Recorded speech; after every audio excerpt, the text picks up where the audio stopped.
மதுரையில் கள்ளழகர் வைகை ஆற்றில் இறங்கும் வைபவம் தற்போது நடைபெற்று வருகிறது. இது தொடர்பாக செய்தியாளர் ராமானுஜத்திடம் பேசலாம். ராமானுஜம், சொல்லுங்க, கள்ளழகர் வைகை ஆற்றில் இறங்குறாரு, அது தொடர்பான தகவல்களை சொல்லுங்க. தற்பொழுது வைகை ஆற்றில் இறங்குவதற்காக கள்ளழகர் வைகை ஆற்றங்கரையில் உள்ளே இறங்கிவிட்டார். வைகை ஆற்றுக்கரையில் வந்துவிட்டார். பொதுமக்களுக்கு தரிசனம் கொடுத்துக் கொண்டிருக்கிறார். அந்த காட்சியை தான் தற்போது நாம் நேரடியாக பார்த்துக் கொண்டிருக்கிறோம். வைகை ஆற்றில் இறங்குவதற்கு முன்னர் கள்ளழகர் அங்கும், அதாவது பச்சை பட்டு உடுத்தி தங்க குதிரையில் வந்திருக்கிறார் கள்ளழகர் இன்னமும் சில நிமிடங்களில் ஆற்றங்கரை வைகை ஆற்றுக்குள் இறங்குவார். அவர் வைகை ஆற்றில் இறங்குவதற்காக அங்கேயே ஒரு அதாவது வைகை ஆற்றில் இறங்குவதற்காக சிறப்பாக ஒரு தொட்டி ஒன்று அமைக்கப்பட்டு அதில் பூக்கள் எல்லாம் மலர்களால் அலங்கரிக்கப்பட்டிருக்கிறது. இப்பொழுது கள்ளழகர் வைகை ஆற்றில் நிகழ்வுகள் தற்போது நேரடியாக பார்த்துக் இந்த வைபவம் எப்படி ஏற்பட்டது என்றால், சுமார் 450 ஆண்டுகளுக்கு முன்னர் திருமலை நாயக்கர் என்பவர் மதுரையை ஆண்டு வந்தார். அவர் அப்பொழுது ஆண்டு கொண்டிருக்கும் பொழுது சித்திரை திருவிழா, மாசி திருவிழா என 2 திருவிழாக்கள் நடைபெற்றன. சித்திரை திருவிழா என்பது வைணவத்தை குறிக்கக்கூடிய திருவிழாவும், வைணவ திருவிழா அதை குறிக்கக்கூடிய திருவிழா, அதாவது வைணவ திருவிழா சித்திரை திருவிழா மாசி மாதத்திலும், வைணவ திருவிழா என்பது சித்திரை மாதத்திலும் நடைபெற்றது. தற்பொழுது சித்திரை திருவிழாவும் வைணவ திருவிழாவையும் இணைக்க வேண்டும் என்று அப்பொழுது அவர் முடிவு, அதாவது திருமலை நாயக்கர் என்ற மன்னர் முடிவெடுத்திருக்கிறார். காரணம் என்னவென்றால், மாசி மாதங்களில் சித்திரை, அதாவது மீனாட்சி அம்மன் கோவில் தேர் திருவிழா நடைபெறும் பொழுது விவசாயம் நடைபெறக்கூடிய மாதம் என்பதால் பொதுமக்கள் அதிக அளவில் அதாவது இருப்பதால் தேர் உடனடியாக நிலைக்கு செல்ல முடியாத சூழல் ஏற்பட்டிருக்கிறது. இந்த சூழ்நிலையில் தற்பொழுது சித்திரை திருவிழா என்பது இப்பொழுது சித்திரை திருவிழா, அதாவது சித்திரை திருவிழாவை மட்டுமே தான் பொதுமக்கள் அதிக வந்தனர். அதற்கு காரணம், விவசாய பணிகள் முடிந்த பின்னர் காலத்தில் என்பதால் சித்திரை திருவிழா மிக விமர்சையாக கொண்டாடப்பட்டு வந்தது. எனவே சித்திரை திருவிழாவையும் மாசி திருவிழாவையும் இணைக்க வேண்டும் என்ற முடிவெடுத்து சித்திரை மாதத்திலே மீனாட்சி சுந்தரேஸ்வரர் திருக்கல்யாணம் நடைபெறுவதாகவும், திருமணத்தை காணுவதற்காக கள்ளழகர் என்பவர் அழகர் கோவில் மலையிலிருந்து புறப்பட்டு மதுரைக்கு வருவதாகவும், வருவதற்கு முன்னதாகவே சித்திரை மாதத்தில் மீனாட்சி சுந்தரேஸ்வரர் திருமணம் நடைபெற்று விடுகிறது. இதனை அறிந்த கள்ளழகர் கோபமுற்று, கோபத்தின் காரணமாக அவர் வைகை ஆற்றுக்குள் இறங்குகிறார். வைகை ஆற்றங்கரையில் இறங்கும் பொழுது அவர் இறங்கும் பொழுது அவருடைய கோபத்தை தணிப்பதற்காக தீர்த்தவாரி என்று அழைக்கப்படுகிறது.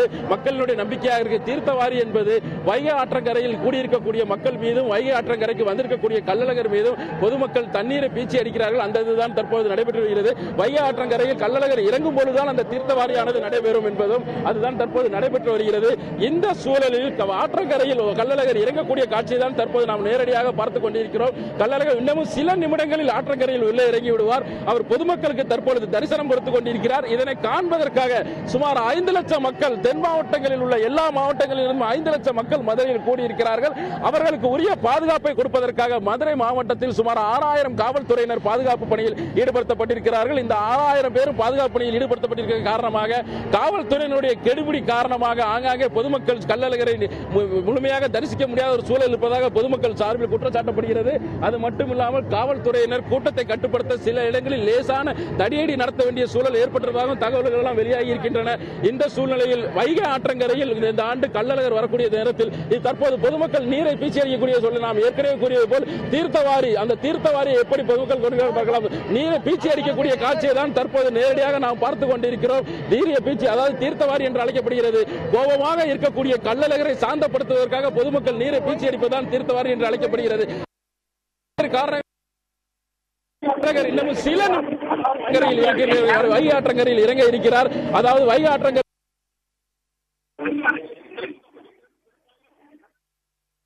திறந்து விடப்பட்டிருக்கிறது. குறிப்பாக கள்ளழகர் ஆற்றில் இறங்கும் போது அதற்காக தண்ணீரானது திறந்து விடப்பட்டிருக்கிறது.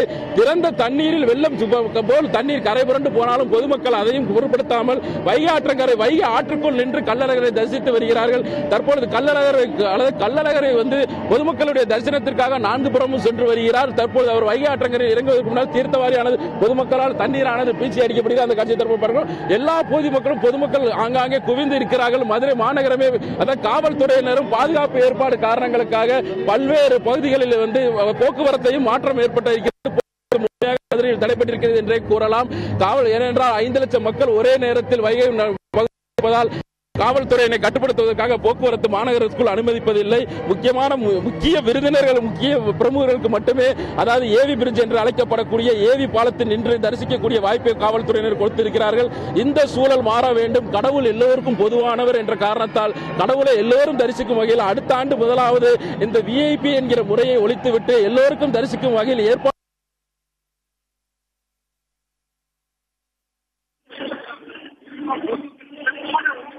வந்திருக்கிறார்கள். ஏனென்றால் பொதுமக்கள் இதற்காக வந்து பார்த்துட்டு 2-3 நாட்களுக்கு முன்னரே மதுரை மாநகரில் வந்து தங்கள் குடும்பத்தோடு தங்கியிருந்து வந்திருக்கிறார்கள். இப்படி தரிசிக்க வந்திருக்கக்கூடிய கடவுளை தரிசிக்க வந்திருக்கவர்களை காவல்துறையை கொண்டு தடுப்பதை இதனை அனைத்தையும் அரசு கவனத்தில் எடுத்துக் கொள்ள வேண்டும். மற்றவர்களை விட நாங்கள் அதாவது கோவிலுக்கு அதிகமாக செய்வோம் என்று கூறிக்கொள்ளக்கூடிய அதிமுக அரசு காலத்தில் தான் காவல்துறையினுடைய கெடுபிடி அதிகமாக இருக்கிறது. இதனால் பொதுமக்கள் எளிதாக கள்ளழகரை தரிசிக்க முடியவில்லை என்பதெல்லாம் கவனத்தில் எடுத்துக் கொள்ள வேண்டும் என்ற கோரிக்கை வலுத்து வருகிறது. அது ஒரு பக்கம் இருக்க, தீர்த்தவாரி என்று அழைக்கப்படக்கூடிய பொதுமக்கள் வந்திருக்கிறார்கள். தற்போது நாம் காணக்கூடிய காட்சி எங்கு பார்த்தாலும் தலைகளாக தெரிகின்றன. இந்த தலைகள் எல்லாம் கள்ளழகரை தரிசிக்க வந்த கூட்டம். 5 லட்சத்துக்கும் அதிகமான பொதுமக்கள் இந்த பகுதியில் கூடியிருப்பதால் காவல்துறையை பொறுத்தவரை எங்களுக்கு வேறு வழி இல்லை. அதன் காரணமாகவே இந்த பொதுமக்களை முழுமையாக அனுமதிக்க முடியவில்லை என்று கூறுகிறார்கள். அதே நேரத்தில் அதே காவல்துறையை பார்த்து பொதுமக்களும் ஒரு கேள்வியை முன்வைக்கிறார்கள். உங்கள் உயர் அதிகாரிகள் என்றால் நீங்கள் எல்லா இடத்திற்கும் அனுமதிக்கிறீர்கள், பொதுமக்களுக்கு அந்த சுதந்திரம் கிடையாதா என்ற கேள்வியும் முன்வைக்கப்படுகிறது. இவை எல்லாவற்றிலும் பொதுமக்கள் கூறக்கூடியதிலும் ஒரு பக்கம் நியாயம் இருக்கிறது, காவல்துறையுடைய கருத்திலும் ஒரு நியாயம் இருக்கிறது. 2 பக்கமும் அலசி ஆராய்ந்து ஒரு தீர்க்கமான முடிவினை அரசு எடுக்க வேண்டும் என்ற கோரிக்கை வலுத்து வருகிறது. இருப்பினும் கள்ளழகரை தரிசிக்க காவல்துறை அனுமதிக்கவில்லை என்ற ஒரு பக்கம் குற்றச்சாட்டு கூறினாலும் பொதுமக்கள் எங்கே அங்கே கூடியிருப்பதால் 5க்கும் மேற்பட்ட இடங்களில் மெகா டிவி, LED டிவி அமைத்து கள்ளழகரை தரிசிக்கக்கூடிய வாய்ப்பு ஏற்படுத்தியிருக்கிறது. தற்போது கள்ளழகர் வரக்கூடிய காட்சியை தான் தற்போது நாம் நேரடியாக பார்த்துக் கொண்டிருக்கிறோம்.